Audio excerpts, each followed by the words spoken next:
দর্শক আমন্ত্রণ দীপ্ত সংবাদে আপনাদের সঙ্গে এই মুহূর্তে রয়েছে আমি রুবায়েত হাসান। আর শুরুতেই থাকছে প্রধান খবরের শিরোনাম। ৪৭,০০০ জনকে হত্যার পর গাজায় যুদ্ধবিরতি কার্যকর, ধ্বংসস্তূপের মধ্যে ফিরছেন ফিলিস্তিনিরা।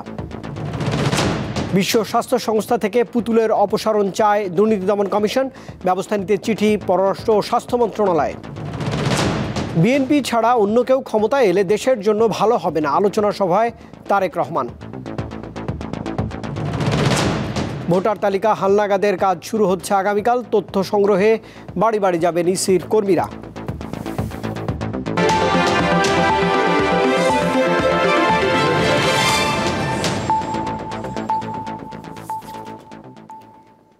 এবারে পুরো আয়োজন, আর শুরুতেই থাকছে মধ্যপ্রাচ্য প্রসঙ্গ। নির্ধারিত সময়ের প্রায় ৩ ঘন্টা পর গাজায় কার্যকর হয়েছে বহুল প্রতীক্ষিত যুদ্ধবিরতি। স্থানীয় সময় রবিবার সকাল 11:15 থেকে যুদ্ধবিরতি শুরু হয়। এরপর ধ্বংসস্তূপের মধ্যেই ঘরে ফিরতে শুরু করেন ফিলিস্তিনিরা। যুদ্ধবিরতি কার্যকরে বিলম্বের সময় গাজায় হামলা চালিয়ে আরও 19 ফিলিস্তিনিকে হত্যা করেছে নেতানিয়াহুর সেনারা। এদিকে যুদ্ধবিরতির বিরোধিতা করে পদত্যাগ করেছেন ইসরায়েলের 3 জন মন্ত্রী।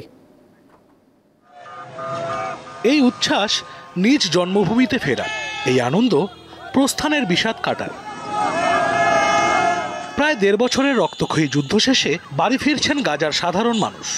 ইসরায়েলি আগ্রাসনে আপনজন ঘরবাড়ি সর্বস্ব হারানোর পরও তাই খুশিতে মাতোয়ারা যুদ্ধবিধ্বস্ত এই মানুষগুলো। গেল 15 মাস পানি, খাবার, বাসস্থান, চিকিৎসা ছাড়াও পর্বতমালার মতো মাথা উঁচু করে টিকেছিলেন গাজার বাসিন্দারা। আকাশ থেকে ফেলা বোমা, গোলাবারুদও তাদের দমাতে পারেনি। চুক্তি অনুযায়ী স্থানীয় সময় রবিবার সকাল 8:30টায় গাজায় যুদ্ধবিরতি কার্যকরের কথা ছিল, কিন্তু শেষ মুহূর্তে বেঁকে বসেন ইসরায়েলের প্রধানমন্ত্রী বেনিয়ামিন নেতানিয়াহু। জানান, প্রথম দিন হামাসের হাত থেকে মুক্তি পেতে যাওয়া জিম্মিদের নাম প্রকাশ না করলে যুদ্ধবিরতি কার্যকর হবে না। এতে পিছিয়ে যায় যুদ্ধবিরতির সময়। পরের 3 নারী জিম্মির নাম প্রকাশ করা হলে যুদ্ধবিরতি কার্যকর হয়। কারিগরি জটিলতায় নাম দিতে দেরি হয় বলে জানায় হামাস। শর্ত অনুযায়ী স্থানীয় সময় বিকালে এই 3 নারীকে ইসরায়েলের হাতে তুলে দেয়া হয়। বিনিময়ে 90 ফিলিস্তিনিকে কারাগার থেকে মুক্তি দেয় ইসরায়েল।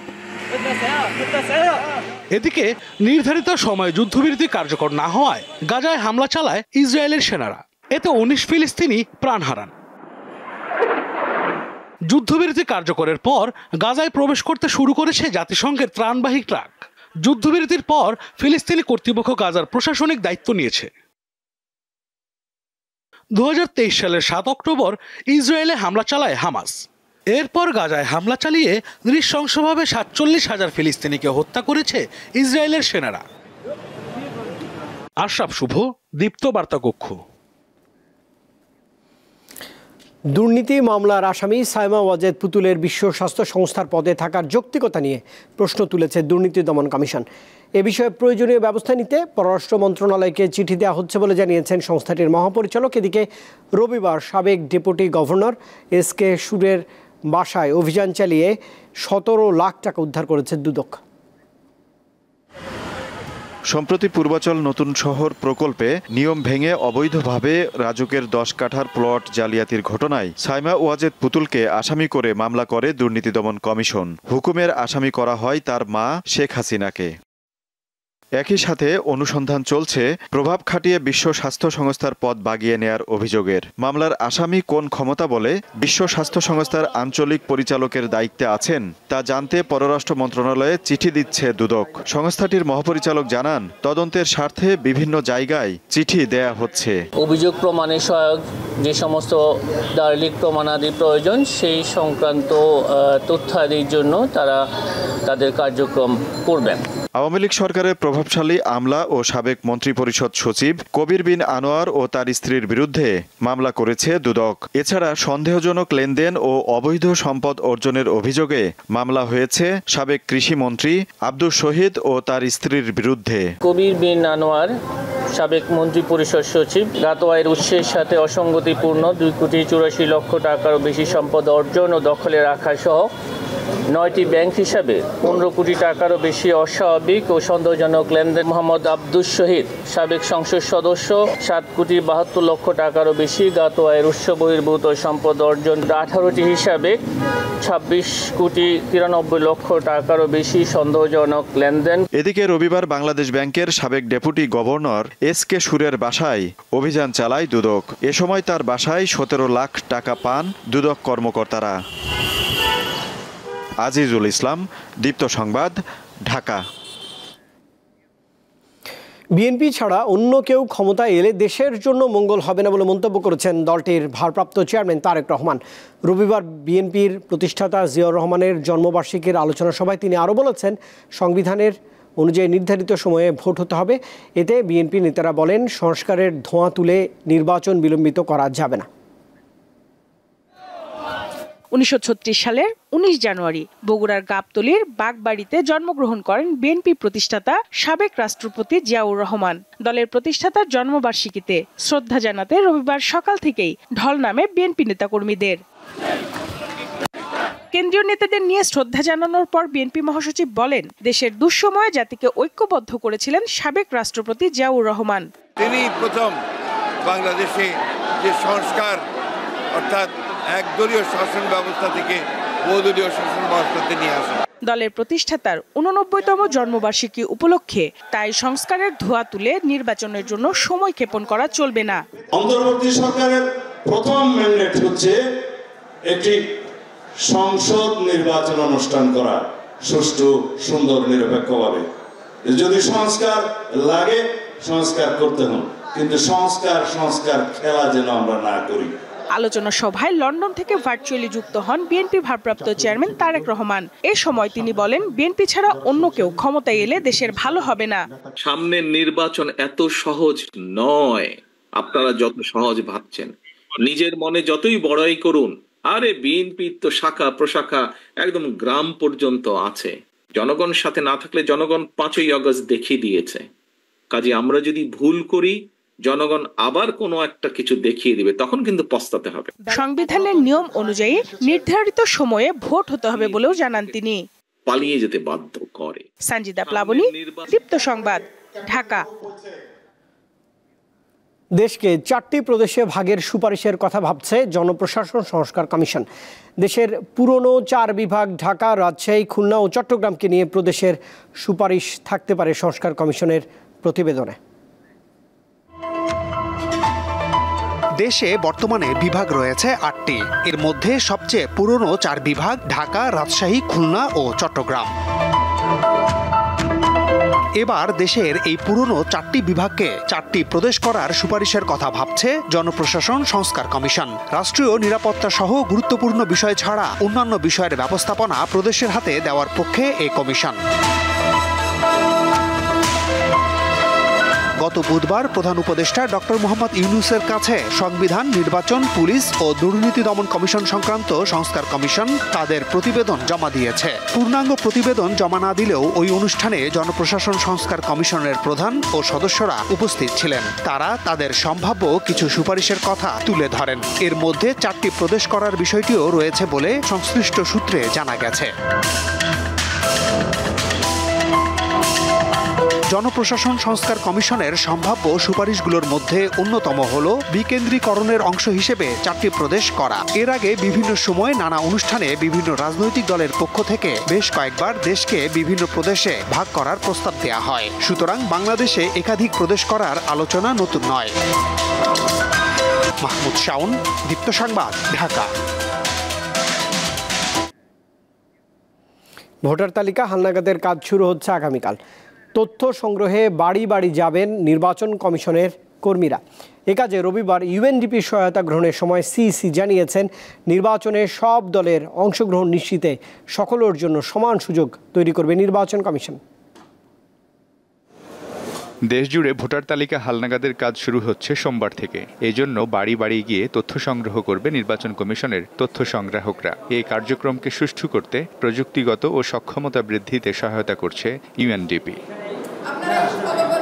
এ উপলক্ষে রোববার সকালে ইউএনডিপির একটি প্রতিনিধি দল নির্বাচন কমিশনকে ১৭৫টি ল্যাপটপ, ২০০ স্ক্যানার ও ৪,৩০০টি ব্যাগ হস্তান্তর করে। ইউএনডিপির আবাসিক প্রতিনিধি স্টেফান লিলার এসব লজিস্টিকের টোকেন তুলে দেন প্রধান নির্বাচন কমিশনার এএএম নাসির উদ্দিনের কাছে। জাতিসংঘ উন্নয়ন কর্মসূচির আবাসিক প্রতিনিধি জানান, নির্বাচন কমিশনকে দেয়া তাদের সহায়তা অব্যাহত থাকবে। পরে প্রধান নির্বাচন কমিশনার তাঁর বক্তব্যে বলেন, ইসির কাছে দেশবাসীর প্রত্যাশা অনেক। একটি অবাধ, সুষ্ঠু ও নিরপেক্ষ নির্বাচন করতে কমিশন অঙ্গীকারবদ্ধ। তার কাছে সংবাদকর্মীদের প্রশ্ন ছিল, বছরের মাঝামাঝিতে ভোট সম্ভব কিনা। একদম মাননীয় প্রধান উপদেষ্টার ঘোষিত যে টাইম ফ্রেম, ওটাকে মাথায় রেখে আমরা কাজ করছি। ওই রাজনৈতিক বক্তব্য মধ্যে আমরা ঢুকতে চাই না, আমরা রাজনীতির মধ্যে ঢুকতে চাই না। আমরা আইন কানুন বিধিবিধান সিস্টেমের মধ্যে থাকবো, একদম ক্লিন স্লেট।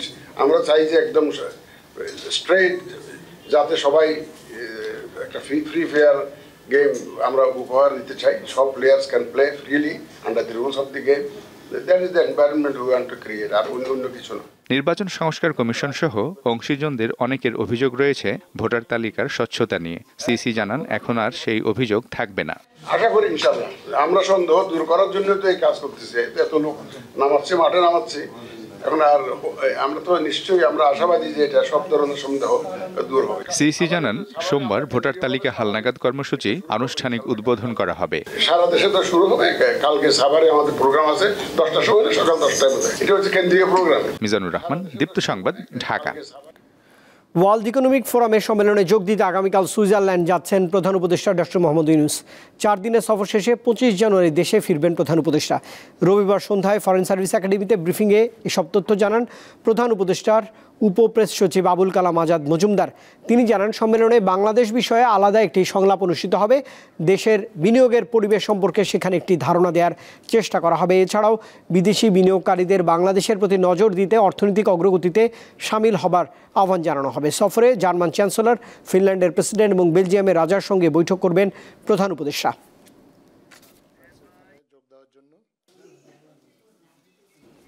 চাঁপাইনবাবগঞ্জের চৌকা ও কিরণগঞ্জ সীমান্ত পরিস্থিতি অনেকটাই স্বাভাবিক হয়ে এসেছে, তবে স্থানীয়দের মধ্যে আতঙ্ক এখনও কমেনি। সীমান্তের টহল বাড়িয়েছে বিজিবি ও বিএসএফ। স্থানীয়দের শূন্য রেখায় যেতে নিষেধ করা হয়েছে। চাঁপাইনবাবগঞ্জের শিবগঞ্জ উপজেলার চৌকা ও কিরণগঞ্জ সীমান্তে শনিবার গাছ কাটাকে কেন্দ্র করে উত্তেজনা দেখা দেয়। তবে রবিবার পরিস্থিতি ছিল স্বাভাবিক। চৌকা ও কিরণগঞ্জ সীমান্ত এলাকায় বাড়ানো হয়েছে টহল কার্যক্রম। কৃষক ছাড়া কাউকেই সীমান্ত এলাকায় যেতে দিচ্ছে না বিজিবি। শনিবারই বিজিবি বিএসএফ এর কমান্ডার পর্যায়ে পতাকা বৈঠকের পর বিরোধপূর্ণ 1200 গজ কাঁটাতারের বেড়াহীন সীমান্তের এক পাড়ে বিজিবি ও অপর পাড়ে টহল দিচ্ছে বিএসএফ। সীমান্ত এলাকা এখন স্বাভাবিক থাকলেও আতঙ্কের মধ্যে আছে স্থানীয়রা। থমথমে পরিস্থিতি আছে এখানে। সাধারণ কৃষক ওখানে কাজ করতে যেতে পারছে না। ফসল গাড়াতে সাহার পানি লাগবে, আমরা দিতে পাচ্ছি না। পরিস্থিতি এখন অনেক শান্ত। ওই কালকের বিষয় নিয়ে আজকে আর কোনো বাড়াবাড়ি ইনশাল্লাহ হয়নি, আর আমার মনে হয় যে আর কোনো বাড়াবাড়ি হবেও না। বিজিবি জানায়, সীমান্তের জিরো লাইন অতিক্রম করতে এলাকার জনসাধারণকে নিষেধ করা হয়েছে। বিজিবির পক্ষ থেকে আমাদের সকল নাগরিক এবং জনগণের জন্য রিকোয়েস্ট হচ্ছে, কেউ যেন শূন্য লাইন অতিক্রম না করে। কারণ হচ্ছে শূন্য লাইন অতিক্রম করে যে কোনো অনাকাঙ্ক্ষিত ঘটনার সৃষ্টি হতে পারে। সেই জন্য আজকে আমরা জনগণকে উদ্বুদ্ধ করছি। আমরা জনগণের সাথে কথা বলছি কিভাবে এই এলাকাটা, সীমান্ত এলাকা এবং আশেপাশে সার্বিক পরিস্থিতি আমরা শান্তি শৃঙ্খলা বজায় থাকতে পারে, সেটার জন্য আমরা প্রচারণা করছি। গত 7 জানুয়ারি এই দুই সীমান্তের শূন্যরেখায় বিএসএফ কাঁটাতারের বেড়া নির্মাণ শুরু করলে বিজিবি বাধা দেয়। এতে দুই পক্ষের মধ্যে উত্তেজনা ছড়ায়। দীপ্ত বার্তা কক্ষ। পিলখানা হত্যাকাণ্ডে নির্দোষ বিডিআর সদস্যদের মুক্তি ও বিজিবির নাম বিডিআর করা সহ 6 দফা দাবি জানিয়েছেন ভুক্তভোগীদের স্বজনরা। রবিবার সন্ধ্যায় ঢাকা বিশ্ববিদ্যালয়ের মধুর ক্যান্টিনে সংবাদ সম্মেলনে বিডিআর সদস্যদের পক্ষে এই দাবি তুলে ধরেন বৈষম্য বিরোধী ছাত্র আন্দোলনের সমন্বয়ক মাহিন সরকার। তদন্ত কমিশনকে স্বাধীন এবং নিরপেক্ষভাবে কাজ করার সুযোগ এবং পিলখানায় ষড়যন্ত্রের শিকার দেশপ্রেমিক বিডিআর সদস্যদের পুনরায় যুক্ত করার দাবি তোলা হয়। যারা অপরাধী তাদেরকে শাস্তির আওতায় আনার দাবি করা সহ তদন্ত কমিশনের কাছে এসব তুলে ধরেন তারা। আগামী 30 জানুয়ারির মধ্যে এই 6 দাবি মেনে না নিলে রাজপথে আন্দোলনের হুঁশিয়ারিও দেওয়া হয়। এবং বিডিআর হত্যাকাণ্ডে নিগৃহীত 200-এর অধিক বিডিআর সদস্যকে। আপনারা জানেন যে বিগত দিনগুলোতে আমরা বিডিআর সাভারের একটি হত্যা মামলার আসামি জামিনে বেরিয়ে মামলার সাক্ষীসহ 5 জনের উপর হামলা চালিয়েছে। ধারালো অস্ত্র দিয়ে কোপানোয় আহতদের হাসপাতালে ভর্তি করা হয়েছে। একজনের অবস্থা আশঙ্কাজনক। রবিবার বিকেলে সাভারের হেমায়েতপুরের জাদুর চর এলাকায় এই ঘটনা ঘটেছে। আহতদের স্বজনরা জানিয়েছে 2023 সালের ফেব্রুয়ারি মাসে হেমায়েতপুর বাসস্ট্যান্ড এলাকায় শাহাবুদ্দিন নামের এক ব্যবসায়ীকে কুপিয়ে হত্যা করে দুর্বৃত্তরা। এই মামলার আসামি ফয়সাল দীর্ঘদিন জেলে থাকার পর সম্প্রতি জামিনে বের হন। রবিবার বিকেলে ফয়সাল 8 থেকে 10 জন সহযোগী নিয়ে হত্যা মামলার সাক্ষী সানি, দেলোয়ার, শাহিন ও সেলিনাকে সহ 5 জনকে কুপিয়ে জখম করে। চট্টগ্রাম মেডিকেল কলেজ হাসপাতালে অভিযান চালিয়ে 11 জন দালাল ও প্রতারক চক্রের সদস্যদের আটক করেছে র্যাব। রবিবার র্যাবের একটি দল এই অভিযান চালায়। র্যাব জানিয়েছে মূলত গ্রাম ও প্রত্যন্ত এলাকা থেকে হাসপাতালে চিকিৎসা নিতে আসা রোগী ও তাদের স্বজনদের টার্গেট করে আসছিল এই দালাল চক্র। কমিশনের বিনিময়ে এসব দালালরা সরকারি হাসপাতালে আসা রোগীদের বিভিন্ন বেসরকারি ল্যাবে পরীক্ষা ও বেসরকারি হাসপাতালে ভর্তি করায়। হাসপাতালের পরিচালক এ ধরনের অভিযানকে সাধুবাদ জানিয়ে বলেছেন, সরকারি বিভিন্ন সংস্থার মাধ্যমে এ ধরনের অভিযানের সুফল সাধারণ মানুষের সুচিকিৎসা নিশ্চিত করতে সাহায্য করবে।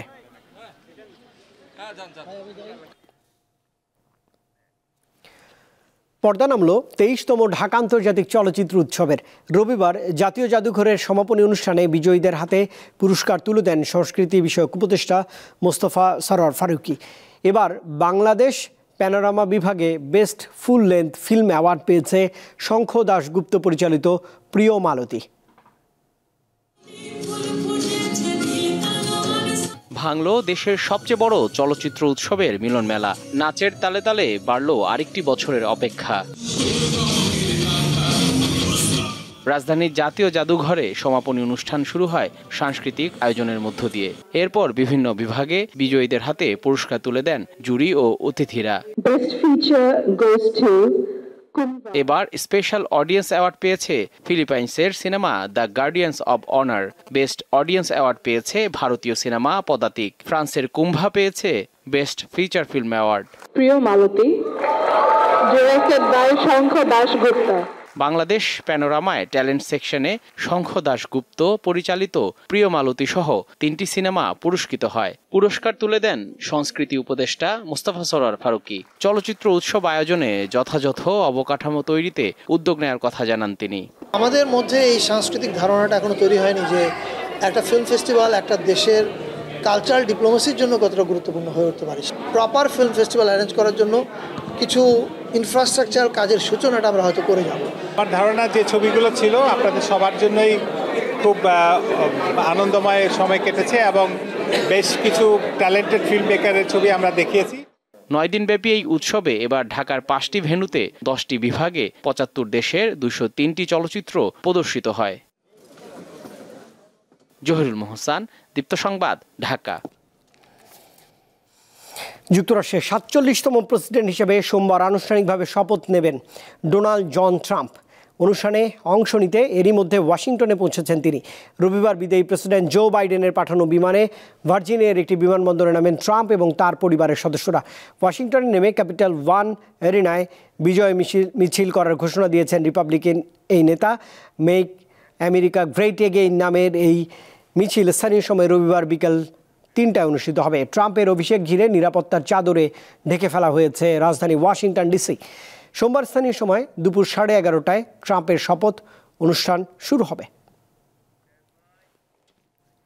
দর্শক, এই খবরের সঙ্গে শেষ করছি দীপ্ত সংবাদ। তবে শেষ করার আগে প্রধান খবরের শিরোনাম জানাবো আরেকবার। 47,000 জনকে হত্যার পর গাজায় যুদ্ধবিরতি কার্যকর, ধ্বংসস্তূপের মধ্যে ফিরছেন ফিলিস্তিনিরা। বিশ্ব স্বাস্থ্য সংস্থা থেকে পুতুলের অপসারণ চায় দুদক, ব্যবস্থা নিতে চিঠি পররাষ্ট্র ও স্বাস্থ্য মন্ত্রণালয়। বিএনপি ছাড়া অন্য কেউ ক্ষমতায় এলে দেশের জন্য ভালো হবে না, আলোচনা সভায় বললেন তারেক রহমান। ভোটার তালিকা হালনাগাদের কাজ শুরু হচ্ছে আগামীকাল, তথ্য সংগ্রহে বাড়ি বাড়ি যাবেন ইসির কর্মীরা।